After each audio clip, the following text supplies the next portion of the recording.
Good evening, everyone. Let's bow in.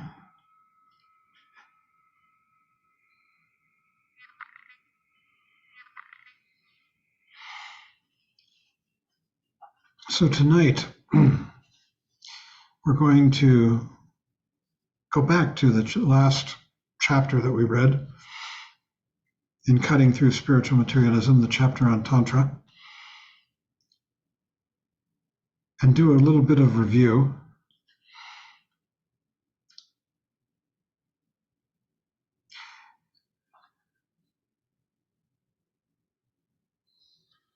Barry, I think I'd like to go to gallery view for a moment, a little bit. Thanks. This is very profound material, to say the least. It's an introduction to it. Excuse me. So I think that what we should do is start by really touching into the most profound practice that we can do, which ironically is also the simplest. It's to rest our minds here in this present moment, in the space of phenomena, aware in particular of the objects of the senses, sights, sounds, smells, tastes. Probably not much in the way of taste unless you've got some snack there. And tactile sensations. There's a choice that we continually have of where to put our attention. The samsaric way of living, the confused and suffering way of living, is to constantly be involved in the interior of our minds, thoughts and emotions. You can't shut off through sense perceptions, but you can lay a filter over them of thoughts and emotions. Those filters are interpretations. They have value judgments, hopes and fears, and they're inside here. We can get completely absorbed in them and even lose touch with the sense perceptions. But a lot of the time we're walking down the street and we're right aware of sights and sounds and all the rest. And at the same time, there's a tremendous volume of interior talk. This path is about switching our allegiance, our loyalty, from that interior conversation to the immediate perception of this world here around us in your room right now, in the moment, now. It's a very different way to live. We need to become aware of the choice. And that's what this path is about, that we have this choice and we can make it. Practice, so-called meditation practice, is more and more about making that choice to come present into this world and let our interpretations go. There's a challenge there for a number of reasons. One reason is that our habits of thought and emotion are very powerful. They come up again and again, these thoughts and emotions.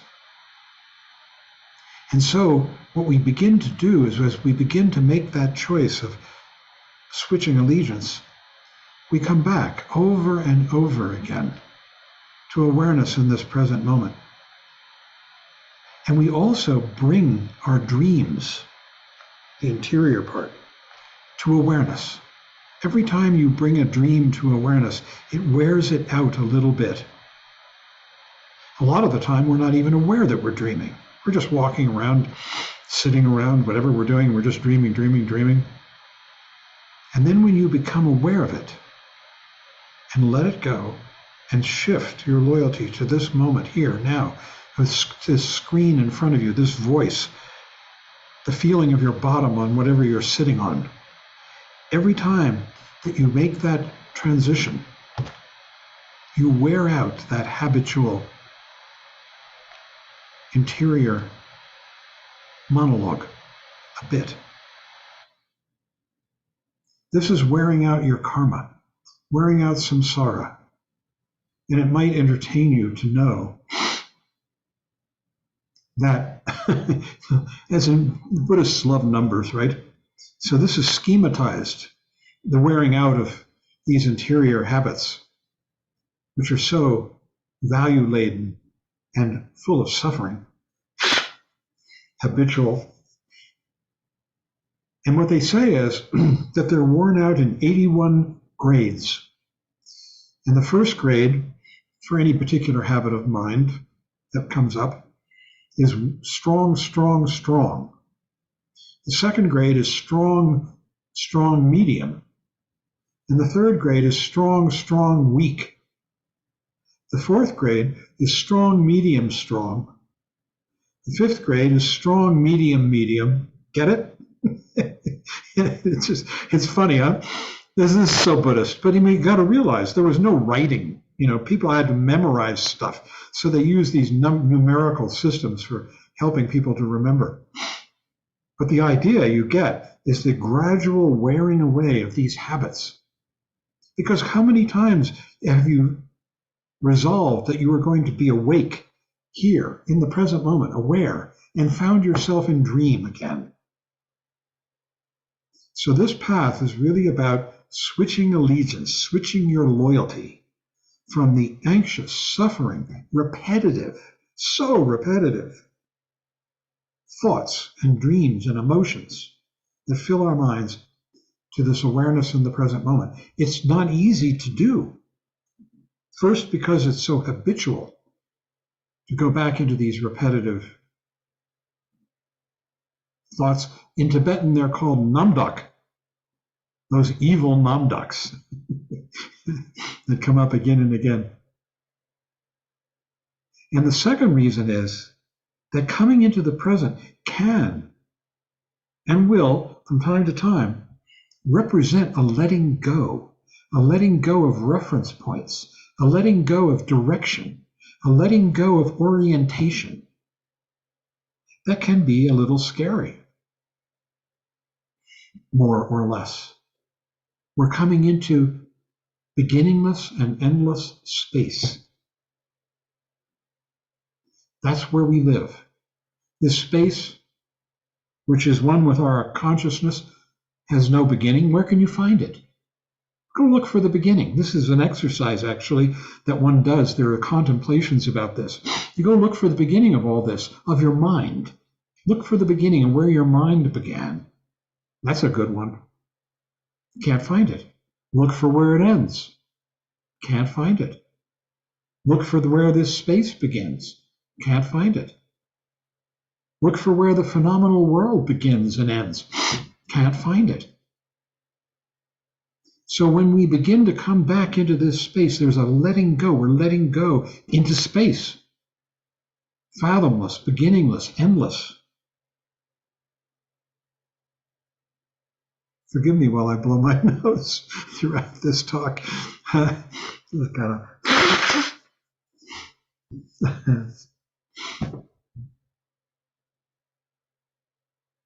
But this, when we begin to realize that when we come back, it's so beautiful and rich, this phenomenal world, that we are shifting our loyalty, and that it's always new.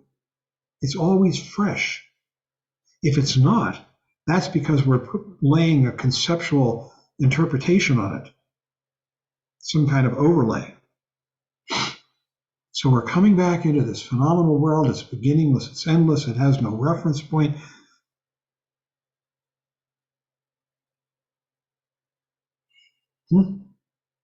I've quoted Trungpa Rinpoche telling me and everybody, that the purpose of life is to have no purpose. If you have a purpose, you just make a nuisance of yourself, to yourself and everyone else. And when you are purposeless, then you are here in the moment, free to respond to whatever presents itself in an accurate, appropriate way, without preconception, without habit, awake. This is what Tantra is about. It's the foundation of Tantra. So I wanted to just do a little bit of an exercise. Everybody, if you could, you don't even have to take a good posture. You can if you wish. You don't have to, because you can do this standing on your head. And the idea is that we, whatever posture we're in right now, we come present, right here. Your eyes are open. Your awareness is clear. Whatever is presenting itself, this voice, your screen with all these faces on it, the room, tactile sensations. Maybe your partner is cooking in the other room and you can smell it. All of these things are here, clear, simple, simple, so simple. We don't have to do a damn thing. All we have to do is rest here in this space of awareness. And if we're called upon, respond to something. If your partner calls your name, you say, "Hi, what do you need?" We're right here. It's such a beautiful choice. We're choosing life and beauty and vividness and immediacy over the repetitive, nasty, value-laden, complainatory thoughts that are so familiar and repetitive. It's like night and day. So here we are, we rest here. This is the world of Tantra. This is where Tantra lives. The Buddha families, which we talked about last week, which Michael explained, only live in this space. If you put them into that other space, the space of thought, they become like astrological signs and games and trivia. But here, in this space, they speak to us. They tell us what they are. They reveal meanings, beauty, message. A message of how vivid and alive this world is. Even the rocks and stars. And that's what the Buddha families are describing. This world, only this world. They're not some little astrological chart or table or something like that, some game that we play, although people make them into that. They're about the beauty and vividness of the world in the moment, in this immediate moment. So we are shifting our loyalty. Every time we sit down to meditate, every time you come present as you meditate, walking down the street even is even better, or just harder. You're shifting your loyalty from samsara to enlightenment, to bodhicitta, to Buddha nature.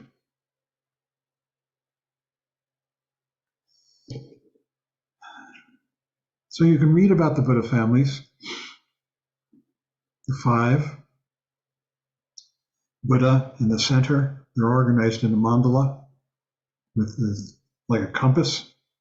And in the center is Buddha, in the east is Vajra, in the south is Ratna, in the west is Padma, and in the north is Karma.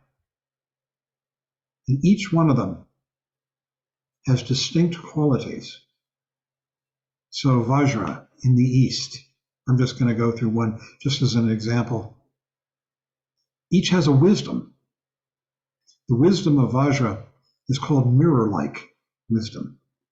it reflects things absolutely accurately. People who have Vajra nature, I do, among others, you can have more than one, are very intellectual. And by that I mean they can take things apart and put them back together. They see how things are constructed, ideas, systems of thought, philosophy, descriptions. When Vajra begins to become extreme, it can become silly. You've met people who are hyper-intellectual. They're sort of out of touch with the world a little bit, lost in thoughts. And when it becomes really extreme, it turns into a defilement. And the defilement that's attached to Vajra, the defilement that is the reverse of mirror-like wisdom, is anger. Because you not only take things apart, you want to take them apart and destroy them by cutting them up. And so the symbol of Vajra is the Vajra. It's a weapon which is indestructible. Its color, Vajra and Buddha exchange colors.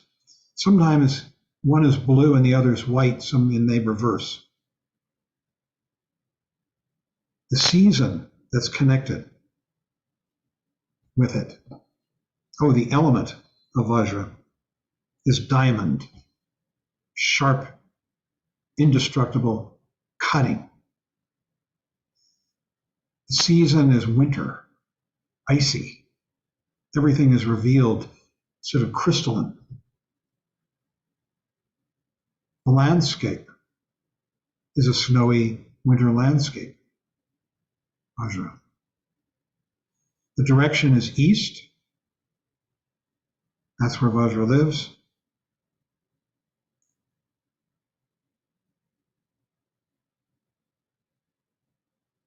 I think I'll just stop there. Michael did a good job last week, and you can always go back and listen to that. And you can always read the book, these descriptions of all these Buddha families. But the key to all of this in Tantra is coming back into this present moment. Without that, nothing works. Without that, it all becomes mumbo jumbo, exoticism, complicated, trivial, exotica. But by coming back, by beginning to shift one's loyalty, then this becomes important.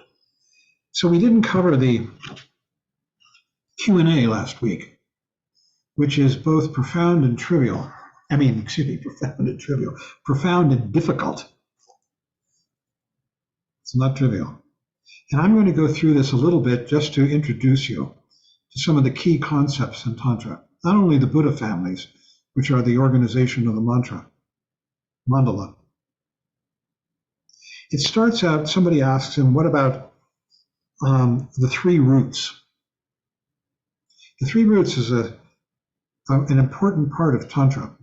The three roots are the guru, the yidam, and the dharma pala, or the dharma protector. First, the guru. In order to receive these teachings, you have to open yourself. Surrender. Surrender your ego, that sense of I and self-control. It's like opening your heart. The relationship with a tantric guru is one of complete openness. That doesn't mean confession. That doesn't mean abnegation or humiliation. Maybe, sometimes it could be, if that's required. But it does mean opening. And you know what it's like when you open to another person. When a person opens to you, you can feel their heart. And if you open back to them, suddenly there is communication, maybe even affection. openness, intimacy is so much a part of this opening. The tantric relationship with a teacher can't take place in the absence of this open intimacy. Trungpa Rinpoche was a master at it. It's because he loved people. And that's required too.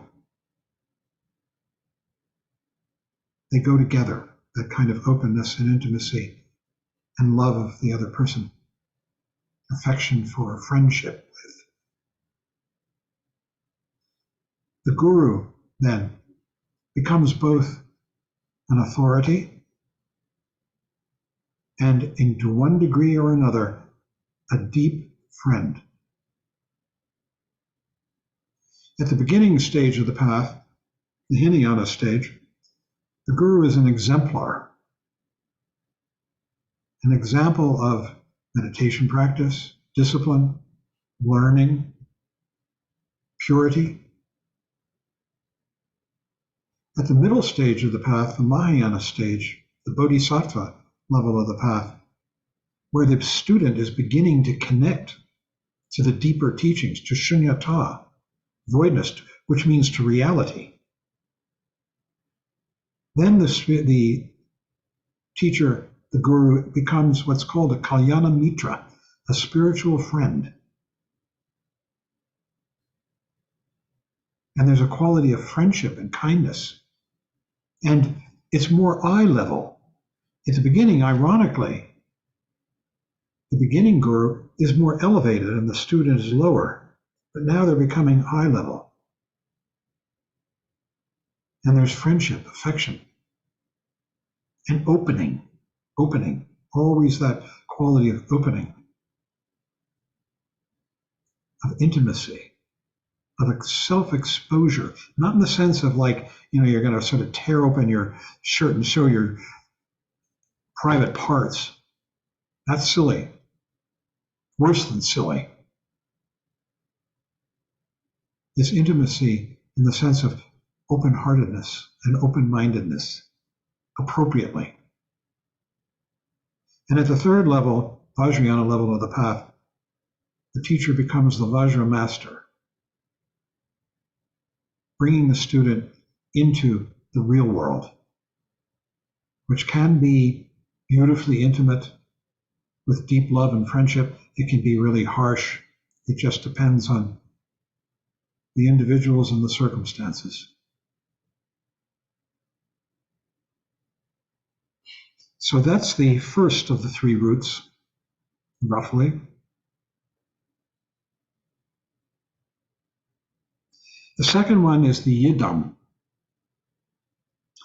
And the Yidam is a figure. I'm going to show you a Yidam.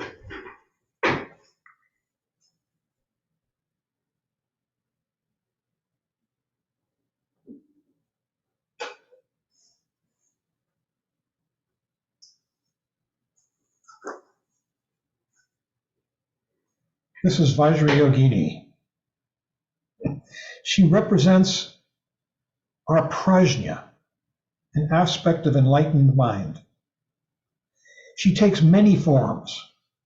The most common one is this one. Here she's 16 years old, naked pretty much, bright red, she's in flames. She is dancing on one leg. You can see this, she's wearing a crown of 5 skulls, dried skulls. These represent the 5 kleshas: passion, aggression, and so forth, jealousy. That's on her head. You can also see around her neck and going down her body, there's a garland, a long chain of fresh heads. Those fresh heads represent the 52 kinds of thoughts. She wears them as an ornament.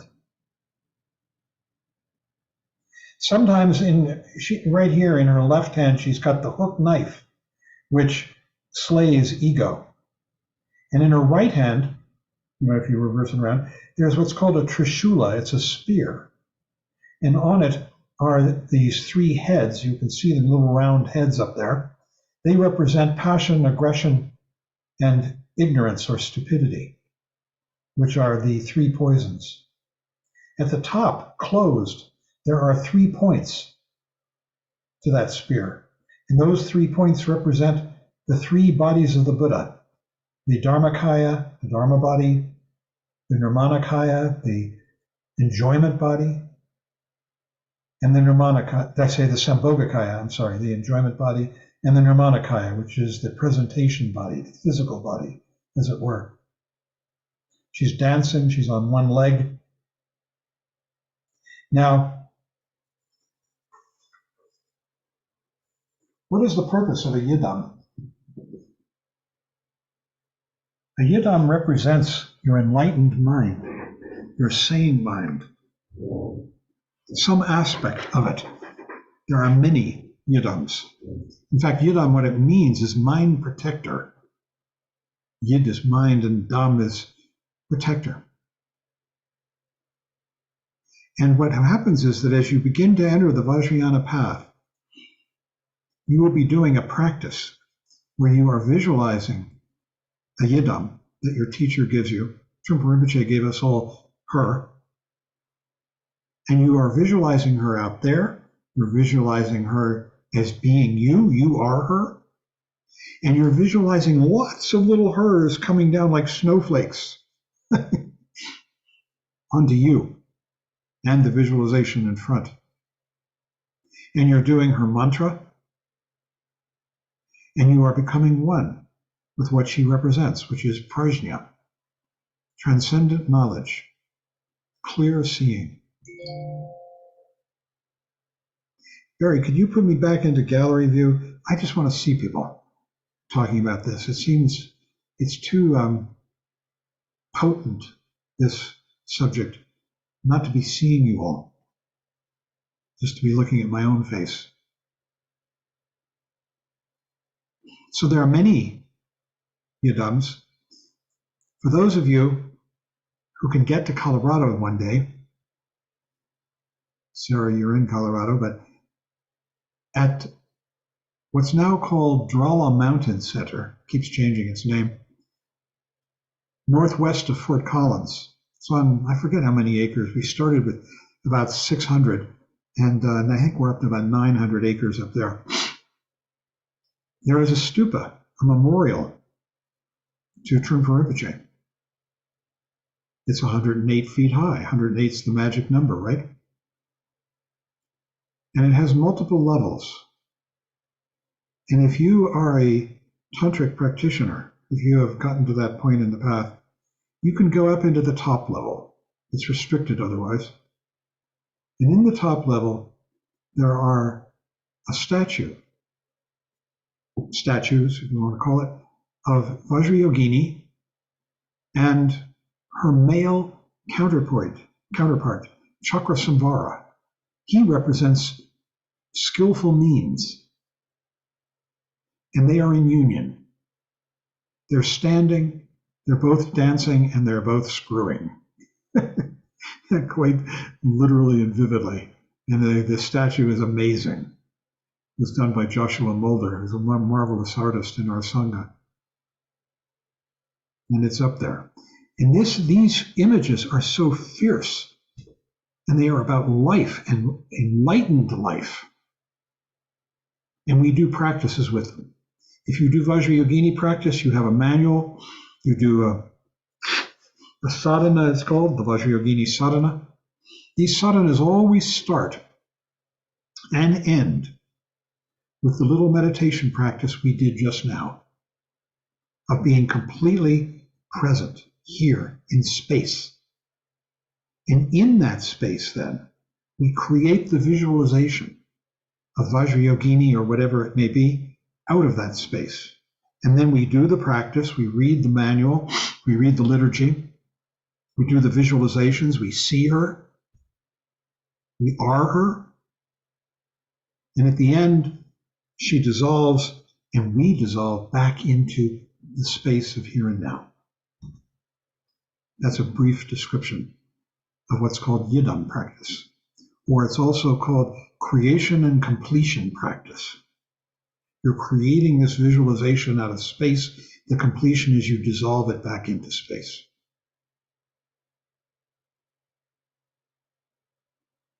So that's the yidam, roughly. And the third root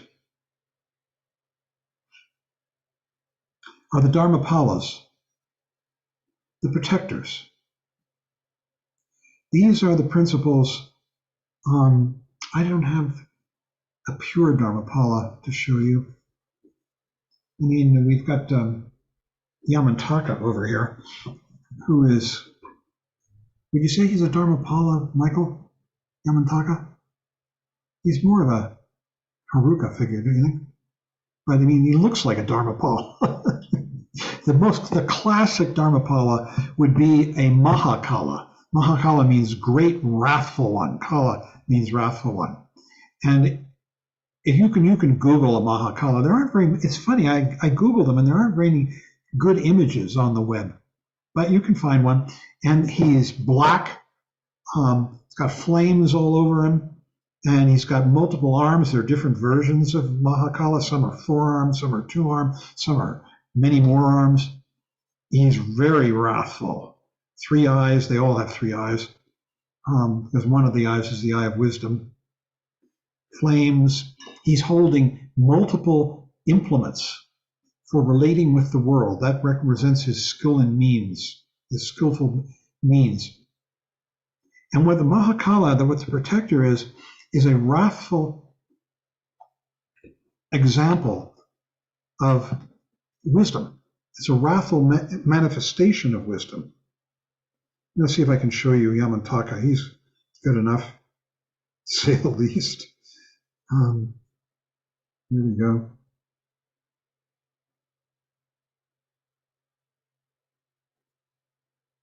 Okay. Let's see if I can do this with my phone. Here we go.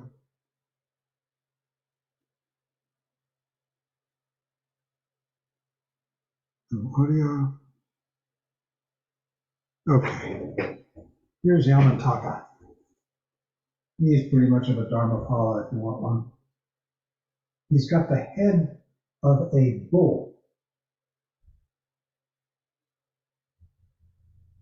because the bull is a symbol of ignorance. And Yamantaka is wisdom so extreme that he wears the head of a bull, the symbol of ignorance, in mockery of it. And you can see he's got the 5 skull crown. Those are the 5 kleshas. He wears them as ornaments. He's also got the heads here, the 52 heads. That's a common thing with wrathful tantric deities. He's one of the 52 kinds of thoughts. He's in Yab-yum with his consort, who represents wisdom, Prajna at this point. And you can see there are 3 heads going up, a red head above the bull's head, and then a yellow head. The yellow head is Manjushri, the peaceful aspect of wisdom, the Bodhisattva of wisdom. The red head is a semi-wrathful head, it's sort of in between. And then he's got a gazillion arms because he represents skillful means, and each arm holds a different implement for relating with the world. And he's got all these legs down there. And he's standing right over this guy. And the guy down beneath him is Yama.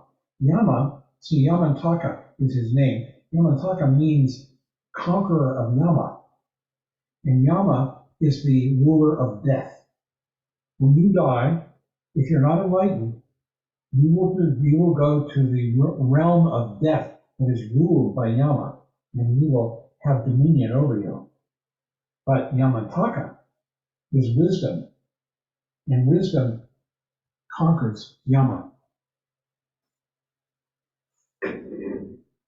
So we've seen what amounts to a dharmapala. There are many. If I had a better one to show you, like a mahakala, you can see mahakala. It's mahakala, 4-armed mahakala, by the way. These are protectors. That's what dharmapala means. What are protectors from what? Protecting us from ignorance, the stupidity of ignorance. And the 4-armed mahakala is also the protector of the Kagyu sect, our sect. And it might be a funny story. Trungpa Rinpoche, when he came to Colorado, he brought a tanka of the four-arm Mahakala. And we put it up in the house that we wound up renting, right inside the front door. So when people walked in, the first thing they saw was Mahakala. Quite a greeting. And then there's a church in the canyon, about a few miles, maybe 3 or 4 or 5 miles, 5 miles, I guess, above that house. It's called the Little Church of the Pines. And one Sunday, we went up there to the Little Church of the Pines to see what it was like. Well, there must have been maybe 15 people there, and it probably held 45 or 50, so it was kind of empty. And a minister gave a sermon, and we sat there, Trungpa Rinpoche, I, and a fellow named Marvin Casper.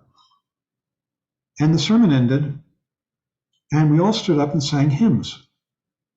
We got to the hymn, Bringing in the Sheaves. You know that hymn? I'm sure some people do. Oh, I see nods. Bringing in the sheaves, bringing in the sheaves. We shall come rejoicing, bringing in the sheaves. Trungpa Rinpoche started laughing. There were only 15 people in the whole church, and the minister's right in front of us. He couldn't control himself. He was laughing so hard. He fell down into the pew, and he was halfway on the seat and halfway on the floor, just roaring with laughter, silent laughter. And Marvin and I are trying to pick him up. So then everything ends, and we go out, we leave, and the minister is standing at the door, shaking hands with everybody as they leave, and he shook hands with us. Rinpoche invited him to the house, and he agreed to come. And a few days later, I forget how many, there he is, a knock at the door. And as I opened the door, it went through my mind, uh-oh, the first thing he's going to see is a devil, a demon. Can you imagine? Four-arm Mahakala, fangs, black, rolling eyes, flames. And that's what he walked in on. It went fine, I guess. We never saw him again, but anyhow. So these are the Dharmapalas, and there are lots of them. They protect us, they wake us up. And the reason they're wrathful is that sometimes ignorance is so strong that you can't just kind of nudge somebody. You have to have something really violent to wake them up. And I'll just repeat this story that for some of you it's a repetition, and for some of you it's not. That in about 1971 or 2, I forget, I was in San Francisco with Rinpoche and some other people in a VW car. And we were heading out to Alan Watts's houseboat, where Rinpoche was going to speak for the second time, do a seminar in Sausalito. And we were approaching the Golden Gate Bridge. And I was talking with him. He and I were in the front seat. It was a VW Bug, Volkswagen. And there were 3 people in the back. And I was talking to him about awareness. Awareness. And I ran a red light. And we got hit, my side of the car, by a guy driving a Porsche. It turned out he was the son of the then mayor of San Francisco.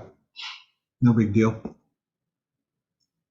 Later, I asked, we had to go to the hospital because Franny in back had her head cut. She got cut somehow, and she had needed stitches.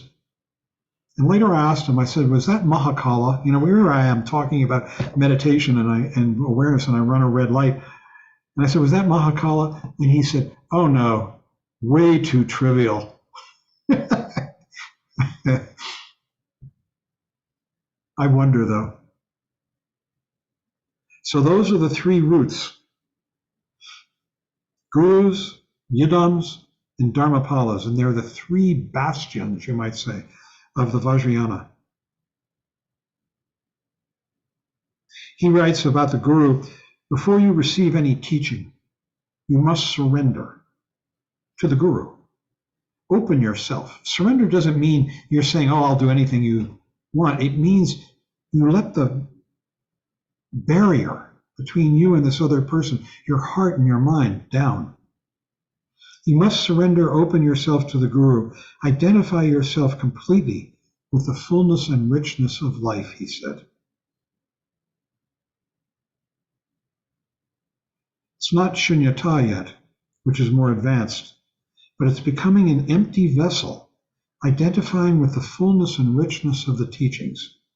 So what that means is an empty vessel. Patrul Rinpoche, great teacher of the 18th century, talks about what it means to be a proper vessel and an improper vessel. A vessel is like a cup, and an improper vessel can be improper in one of three ways. It can have a hole in the bottom so that when you pour the teachings into it, they just drain right out. It can be cracked so they come out the side, and it can have dirt or poison in it that perverts the teachings. A proper vessel is a full, whole, clean cup. And that's what you present to the teacher, without preconceptions, without agenda, openness, with an open heart.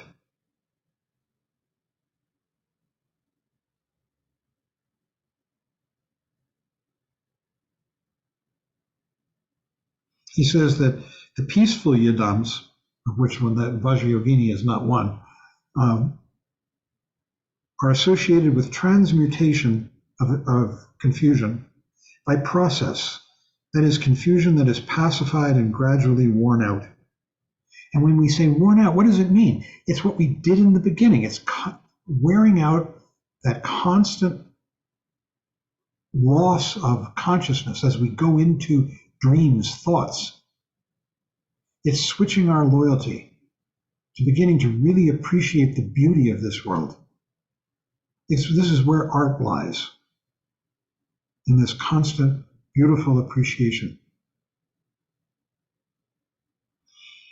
Okay.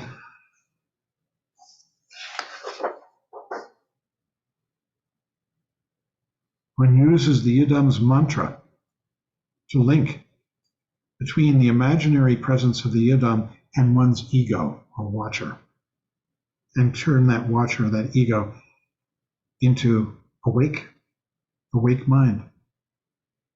And you start and end the meditation with this openness. Ideally, you're resting in emptiness, shunyata. He says the Yidam is not an external God who will save you. It's an expression of your true nature, and you become completely one with it.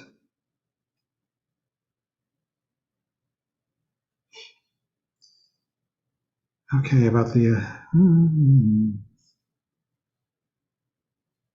yeah, my friend Greg Smith at Shambhala Mountain Center talked about the Dharmapala principle as waking us up when we're in confusion. Sometimes confusion can be so dangerous that we need to have somebody scream at us to get us out of it. Mahakala brings you back to openness, overpowering subconscious gossip by standing on it and leaping into penetrating awareness.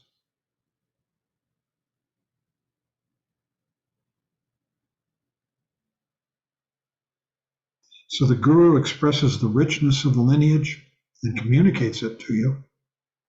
The Yidams allow you to identify with your particular enlightened style. And the protective divinities, the Dharmapalas, act as reminders, waking us up. My friend Greg Smith, I was about to say, he always uses this example, which I quote because I thought it was good, of a mother and a child standing on a curb, and the little child, the toddler, starts to step off the curb into traffic, and she screams, "Get back!" That's an example, a very mild, tiny example, really, of Dharmapala, protector. And the Yidams and the protective divinities, the Dharmapalas, are generally shown in varying intensities of wrath depending upon the intensity of awareness needed in order for you to see your true nature. That wrath is called Vajra anger. Vajra, again, means indestructible, anger. And what they do is they transmute confusion into wisdom. And I want to talk a little bit about transmutation, which is a very difficult subject. But what it involves is coming back into this present moment without any manipulation. You're not manipulating your mind. You're not manipulating, like say you got angry and you're going to transmute that into wisdom, clarity, the wisdom of the Vajra family. You don't do it by any self-conscious way. But when you're lost in anger, you're lost in anger. You're busy thinking about, oh, that person, I hate them. They just shouldn't have done this to me, and I'm going to do that to them. And you come back out of that dream into awareness, the awareness that we just practiced, this clear, open awareness. And you can see the anger, just the way you see your thoughts when in meditation, the person who's leading says, whatever you're thinking, just see it. And in seeing it, you have come back into awareness. That's so essential. And that's the transmutation takes place without any effort on your part. If there's effort, it's going to screw it up. It's going to, any purposefulness, any direction to it, but seeing it without agenda. And then transmutation may happen. And you may be suddenly freed of that anger and see it for what it truly is.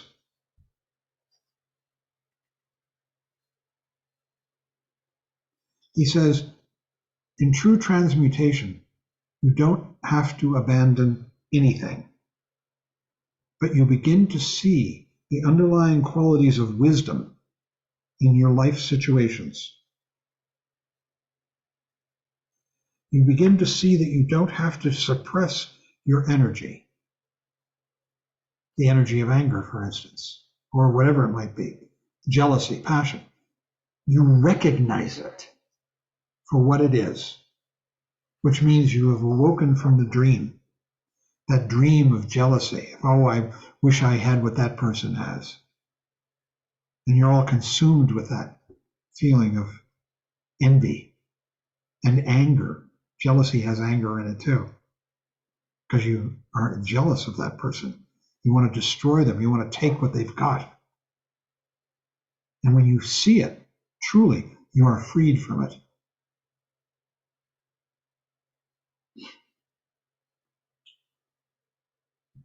He talks about what's the difference between jnana and prajna.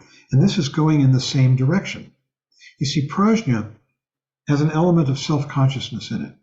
And with prajna, we say, oh, I'm seeing this world stripped of preconception, stripped of my judgments. I'm seeing it as it is, ta-ta-ta. That very I is a pollutant. And when that disappears, then there is no I in knowing. It's all knowing. This whole world, non-dual. That's jnana. That's what a Buddha is made of. No I and other, no me and my wisdom. It's just all right here, being here. So we are being enjoined. These Lojong slogans constantly are teaching us to head in this way.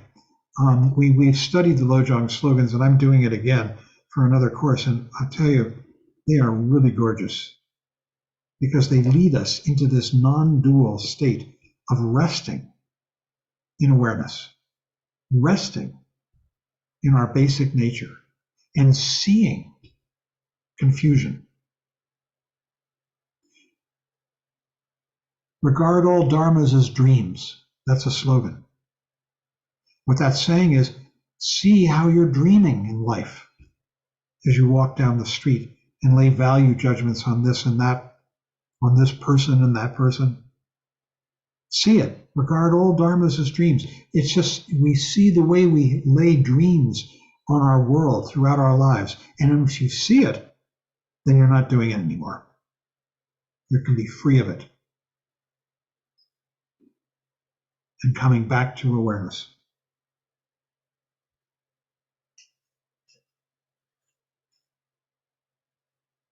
He says, and the problem is with our emotions, instead of seeing them, we're always trying to get rid of them, especially the nasty ones, but all of them really. And there are two ways that we have of getting rid of them. We can either stuff them, like you stuff your lust or your passion down because you want to be puritanical or whatever it might be, or you act them out. You cathart them. It's like a big catharsis. Punch somebody in the nose. Go seduce somebody, act out your jealousy, on somebody by trying to conquer them and take what they've got, and so forth. So we're always trying to get rid of our emotions. What this path is about is beginning to see them accurately. And in the act of doing that, they dissolve, but they also reveal their intelligence, because there is intelligence in all the emotions. In anger, there's the intelligence of clear seeing. In passion, there's the intelligence of appreciation of the beauty of life, the way it presents. That's the Padma family. And so forth. Each one of these passions, each family has its intelligence that's connected with its ignorance, its stupidity.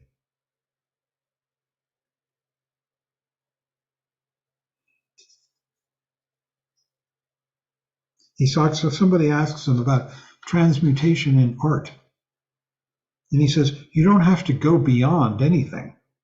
If you see fully and directly, then that speaks. That brings understanding. Seeing fully and directly, seeing the vividness of what your art is. In dance and theater, same thing.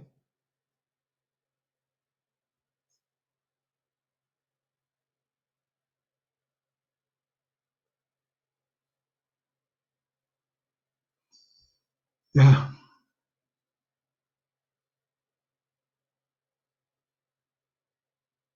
He talks about becoming a warrior. And he says, once you're able to look at the emotion properly, without your preconceptions attached, once you see the naked quality of the emotions, hatred, jealousy, lust, whatever it might be, then you're ready to leap. And ironically, the leap is a leap to nowhere. It's a leap into here, now, present. If you can even call it a leap. And he says, it does not need much effort. And it really doesn't. We are relaxing into awareness. Sometimes it might be a violent switch because you were so caught up in the emotion. And now you're going to come back and say, oh my gosh, what have I been doing? And you see it. He says, if we try to escape our emotions, we are not experiencing them properly. Vajrayana speaks of looking properly. And it's so easy. That's why it's hard. Because it's what we already are. We're coming back to this intelligence that's there. And then finally, just thought I'd read this last section about Milarepa.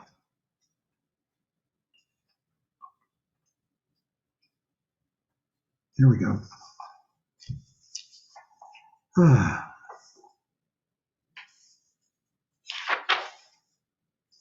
The question is, how does Milarepa's life fit into the pattern of Tantra? He doesn't seem to practice transmutation, but rather renunciation. You know, he lived this austere life, drank nettle soup, lived in a cave. Trungpa Rinpoche. Of course, in his lifestyle, Milarepa is a classic example of the yogi renunciate tradition.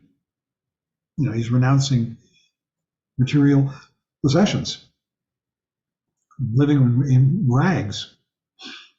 But usually when we think of a renunciate, we think of someone who is trying to escape the evil of the worldly life.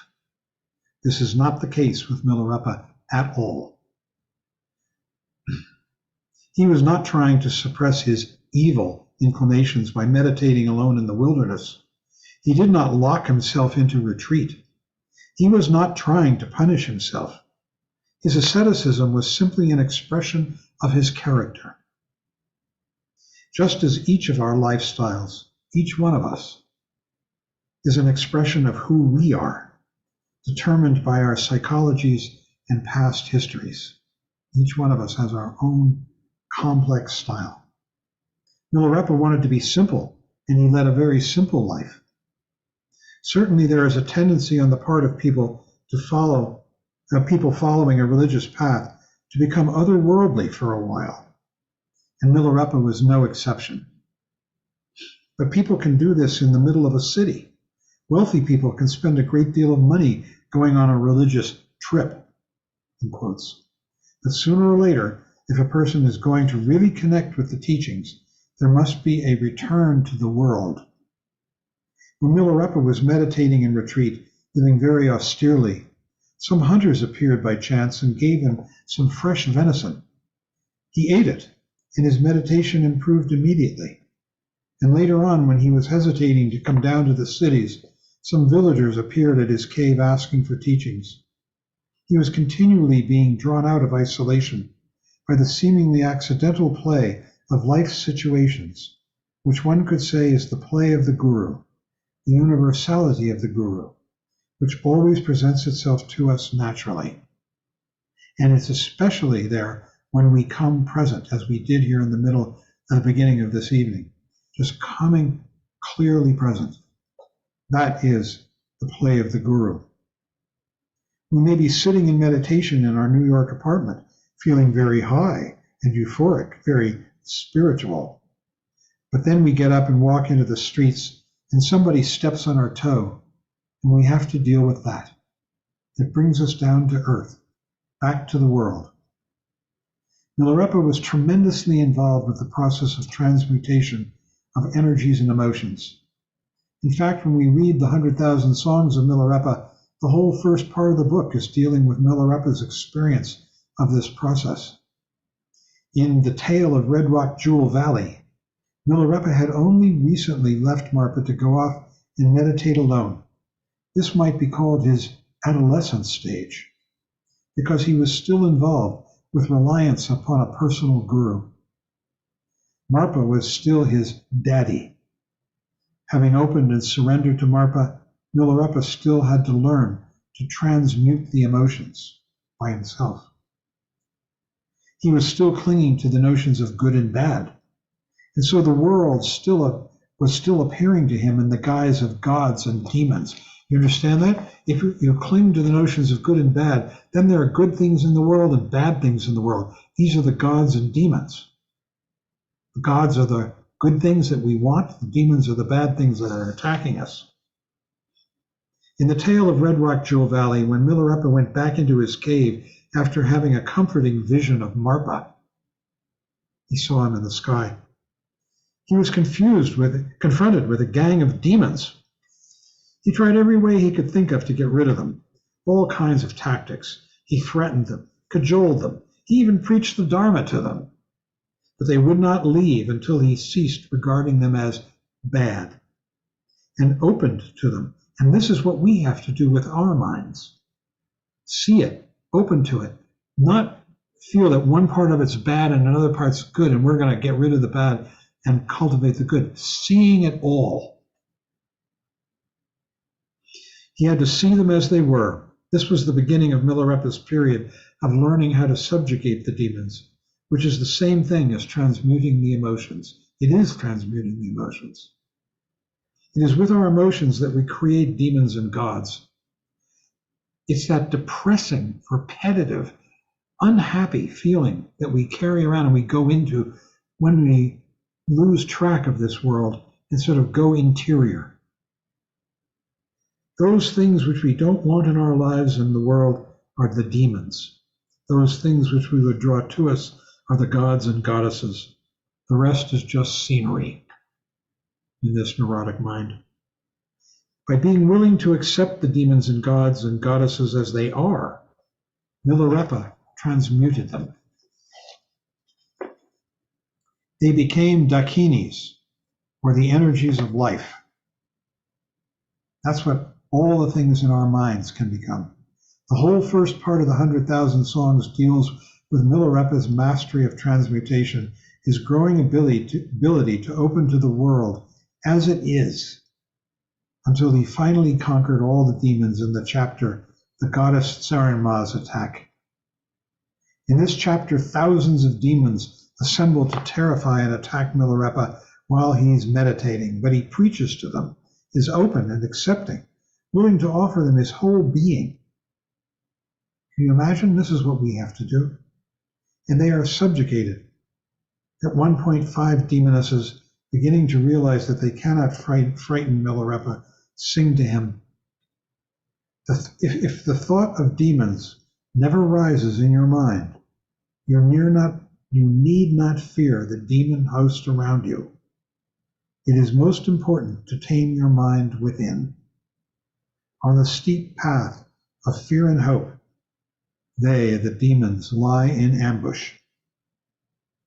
And later Milarepa himself says, insofar as the ultimate or the true nature of being is concerned, there are neither Buddhas nor demons.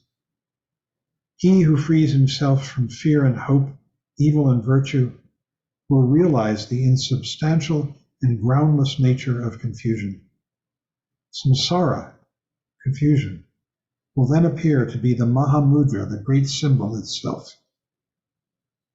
The rest of the 100,000 Songs deals with Milarepa's development as a teacher and his relationship with his students.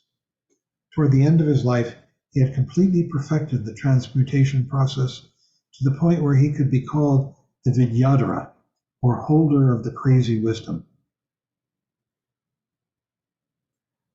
Vidya is Sanskrit for jnana, which I talked about before, the wisdom which pervades reality. No longer could he be swayed by the winds of hope and fear. The gods and goddesses and demons, his passions and their external projections, had been completely subjugated and transformed. Now his life was a continual dance with the dakinis, with the energies, a dance, a play, a ropa. It's like an enjoyment. Finally, Milarepa reached the old dog stage, his highest attainment. People could tread on him, use him as a road, as earth. He would always be there. He transcended his own individual existence, so that as we read his last teachings, there is a sense of the universality of Milarepa, the example of enlightenment.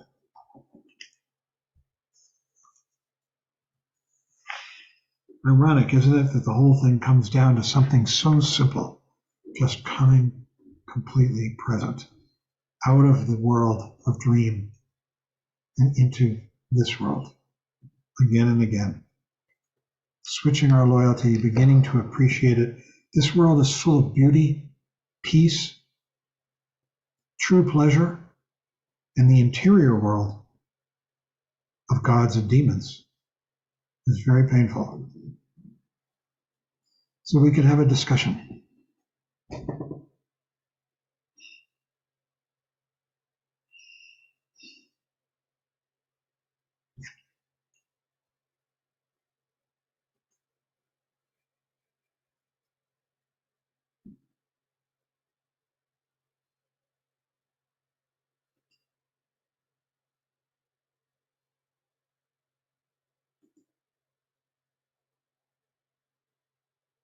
And we could also just end. Woodrow. Thank you, John. When you mentioned that the five Buddha families hold a particular intelligence to them, uh, is that the Sambhogakaya? Is that what? Is that the Sambhogakaya? Sambhogakaya, yes. Yes, it is, exactly. The five Buddha families are the Sambhogakaya. They are the manifestation of Sambhogakaya, the enjoyment body of the Buddha, the communication body of the Buddha. Definitely. Do you have anything to say, Michael, on that point? Yeah, I think that it mainly comes down to how we connect with the Buddha families and what our experience is. I think what John said about in the end and in the beginning, how the essence of this practice is one of simplicity, and that we can just connect very directly with the experience in the moment. The reason that purpose or becoming goal-oriented is such a problem is whenever we have a purpose, we're either looking to the future or trying to reflect back on the past and not just connecting with things as they are. And when we connect with things and they are, then there's communication, there's interaction, and all of that is manifestation of Sambhogakaya. And when we connect with things what they are, everything is new, moment by moment, fresh. A communication, a beauty, as opposed to this interior that we go into, which is so stale, unhappy, repetitive, cliched, limited, not very intelligent. Thank you.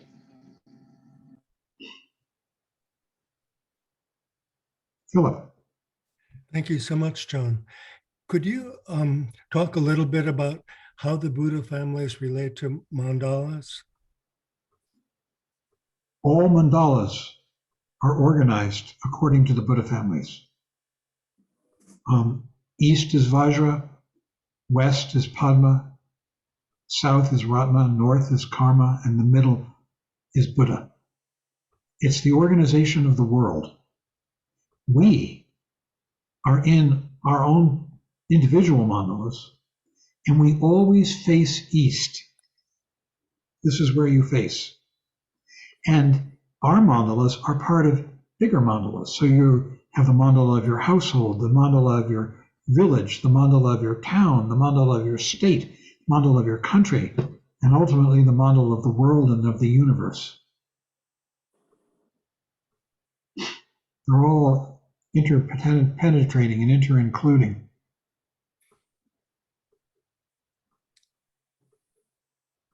And when you do creation and completion practice, you're always in the mandala, facing east. Thank you. Where the sun rises. Sun always rises in the east. Yeah. You have anything more to say on it, Michael? I'm thinking about just the Vajrayana as a whole is very much about direct experience, and that the use of, for instance, of the iconography that John was showing is it's a very immediate and direct way to connect with that kind of energy. That, for instance, you could see the iconography around Vajrayogini of the severed heads and just immediately connect with the idea of letting go of thought. It's just a very immediate way of experiencing that. And all of the practices really are, you use the word abrupt too, I suppose, but direct.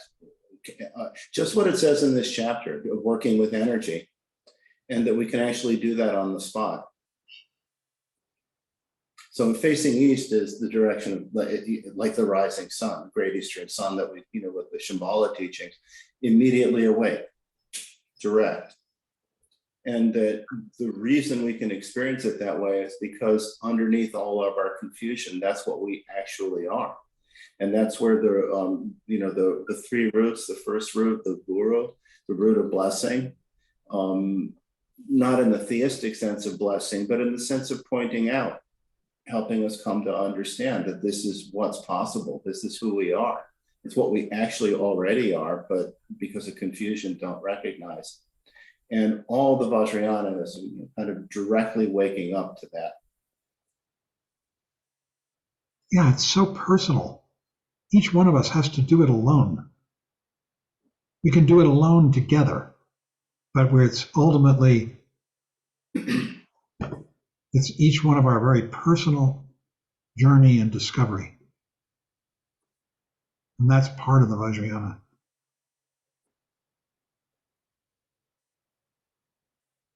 Yeah, remember I used to say, we're not joining a club. Yeah. People think, oh, I'm going to join this club. I'm going to become a Buddhist. No way.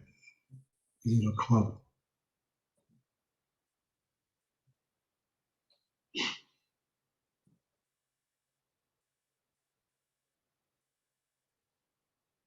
I encourage you all, if you want to talk to Michael or me or Barry about your practice.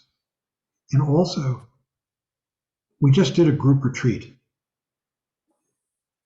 I'm encouraging you at some point, it's very individual, to do a solitary retreat. It's very powerful, and it brings the teachings home. And it's an experience that most people on the planet haven't had, to be completely alone. And by alone, I mean there's no entertainment. No music, no writing, no cell phone. Leave your cell phone, at home. You have to have a fail-safe, in case something happens that people can reach you, but no cell phone. And reading, when you go into retreat, you only read maybe a little bit for a few minutes at night, just for inspiration, or if you do that. And basically, as Trungpa Rinpoche said, you eat, shit, sleep, and meditate.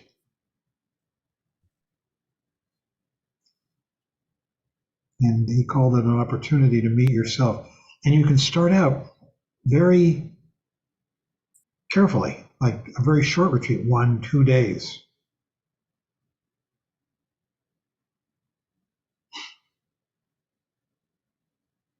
And work up to the 3-year retreat. I'm kidding. You could. You can do it. There are lots of people who have. The long retreat is 3 years, 3 months, 3 weeks, 3 days, I think. Miriam, you have your hand up. Yes, I had a technical question. As we embark in the Vajra path, you talked about iconography and the use of visualizations as a way to, have some experience with the concepts and a different kind of experience. And I was wondering, these images are very foreign to me as a Westerner, and I don't understand them easily just looking at them. And it was very useful when you described all of the symbols that are, that dress up the dakinis and so forth. But does the visualization effect, meaning how much it impacts you, does that have to do with your familiarity with those images? Yeah. Or is there something universal that comes up immediately? Like, I don't know. Well, it's always been a question in my mind, Michael, I don't know what you think, that, these images are very Tibetan culture. They were imported from Tibet. And I take that as sort of a symptom of, Buddhism is still a new phenomenon, Tantric Buddhism especially, in the West. And maybe we'll develop our Western culture versions of the same images. They just won't look so Tibetan. That's possible. And then there's the question, you see, we should get into the death teaching sometimes. You can meet these guys when your body dies. And in what's called the bardo, that's the interval of reality. And they hang out there, these Buddhas and Dharmapalas. And you can meet that guy, Yamantaka. And I wonder what he would look like. You know, I have a close friend here in town, in Boulder, who has spent a lot of time in retreat. And he was a close student of Rinpoche's too, Trungpa Rinpoche, and then of another wonderful teacher named Tulku Ujin, who was passed. Tulku Ujin was Tsoknyi Rinpoche's and Mingyur Rinpoche's father. And Bob says, when he dies, he's hoping he's going to meet these guys. Yeah. I have the same wish, but I mean, who knows? But then there is the issue of the acculturation, and that maybe over the years, the centuries, they'll become westernized a little bit, you know? And yes, you do visualize them. And if your visualization is good, they say, mine's not that good, you can visualize these images right down to the pupils in their eyes. That takes a lot of visualization skill that I've never mastered. Part of the practice, though, is doing some study so that you do become familiar with the meaning of, some of the different iconography. And, as you do the practice, it becomes increasingly familiar. It's an interesting question, because the other side is, they're not familiar to Westerners, but on the other hand, that also means we don't bring we bring perhaps less bias and preconception to them than we might if they were very familiar figures to us. So, there may be some advantage that way too, I don't know. The best explanation one explanation I should say, is that when we're visualizing ourselves as the Yidams, that ordinarily we're very confused about who we are in everyday life, and we go around thinking we're something we're not, which is belief in an ego. And that in visualization practice, we visualize that we're something we don't think we are, but in fact is closer to who we really are than what we spend most of our time thinking we are, which I think is both the simplicity of the Vajrayana, but also the complexity of the confusion we've gotten ourselves caught up in, that we're very mistaken in how we ordinarily conceive of ourselves.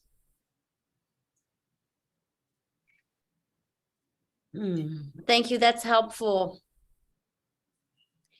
I guess it's an inspiration of sorts, another way of imagining or experiencing.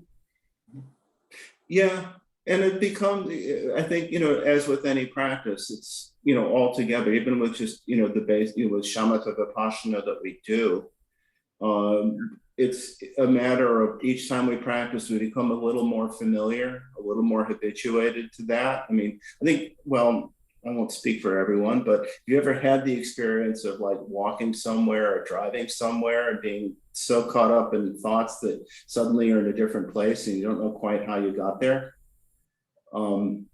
That's what happens when we get totally absorbed in this, as opposed to being aware of that, being, the world outside our thoughts. And more Vajrayana is cutting right through that. Again, really direct. But it's the same thing that we're doing in shamatha vipassana practice. And in that sense, you could describe even the visualization practice in terms of shamatha vipassana. It's just that rather than working with the breath as an object, you're working with the visualization as an object. And at a certain point, and at a certain point, you let go completely. And I think also it's really important that we understand the symbolism of someone like Vajrayogini. And what she represents is our intelligence, extreme, enlightened intelligence. And so that when we are visualizing her, we're actually feeling our intelligence. And this is made possible when we begin to switch our loyalty from confusion in our minds to awareness here in the present moment. Because then we begin to recognize the intelligence that she represents.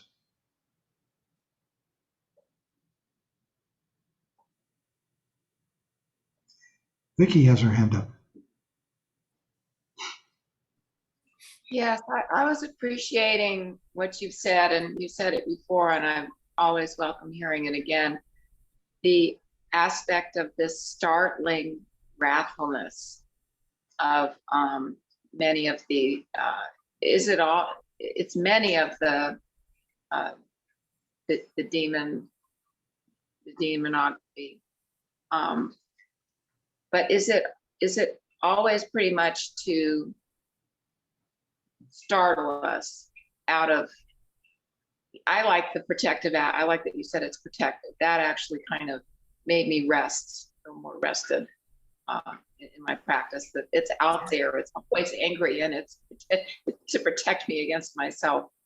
Yeah. But is that the main thing? Because usually you think of wrath as something is angry at something.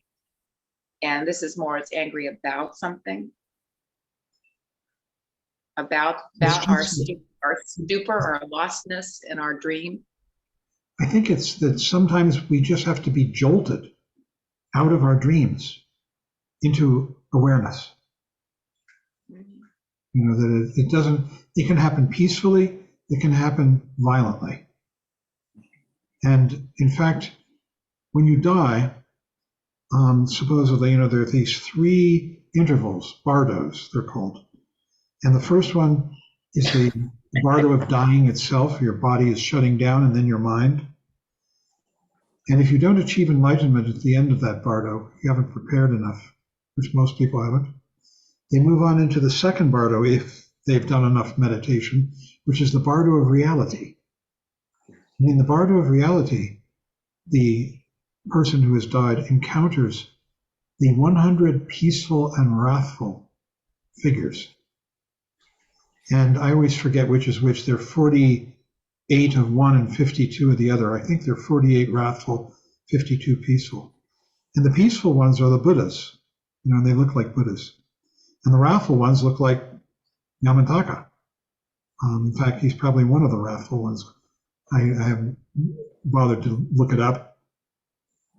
And what they say, interestingly, is that, also you see the realms, the 6 realms, you know, of confusion, and also the form and the formless realm, these realms. And they say that it's easier to look at the realms, the lights of the realms are softer and gentler.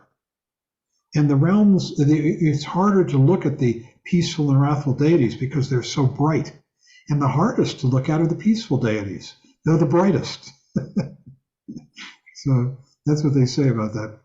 So maybe, who knows? Maybe we'll meet them. What is one of the peaceful deities? Oh, Avalokiteshvara, you know, Amitabha, Buddhas and Bodhisattvas who are peaceful.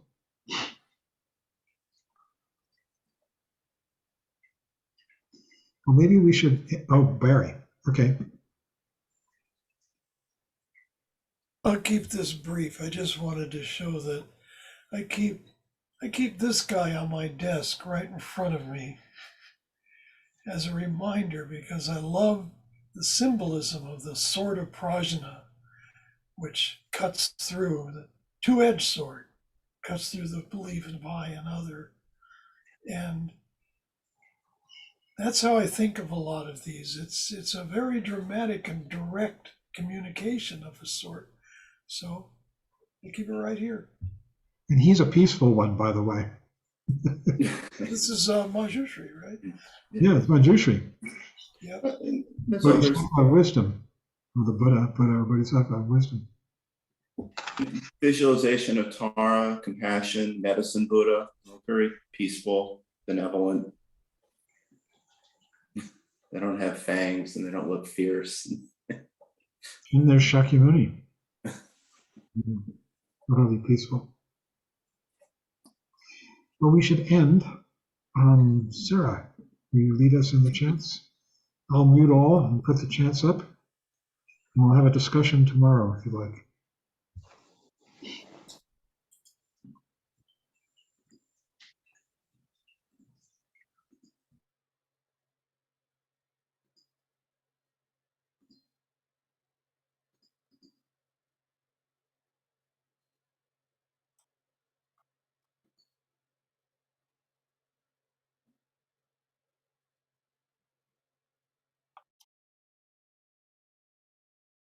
We will end with a prayer for peace, and then by dedicating the merit generated by our practice for the benefit of all sentient beings.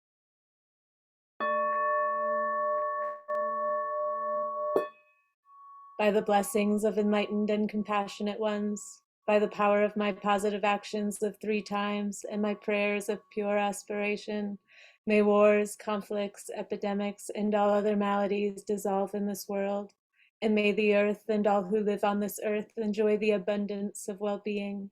May all learn to live lovingly with each other.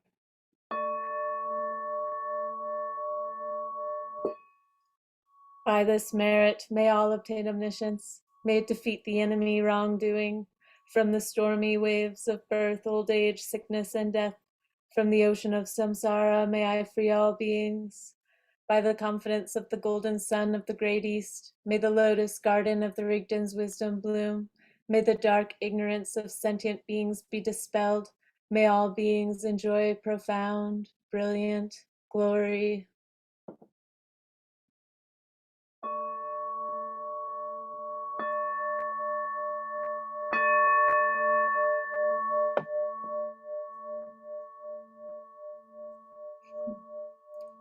Thank you for the teachings. Thanks, Sarah, and thank you, everyone.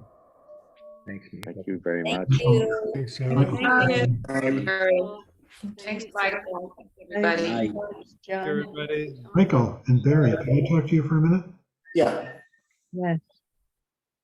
Thanks so much. Thank you, John.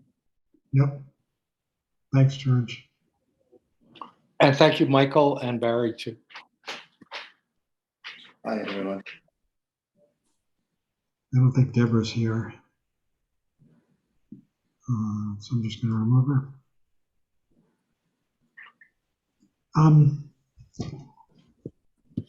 What next? I'll tell you what's going on in my mind, and then you go around, okay? I'm teaching Lojong, which we've done, but boy, is it good. And, you know, so to me, I'm just throwing it out as a possibility. Whoops, let's turn off the recording.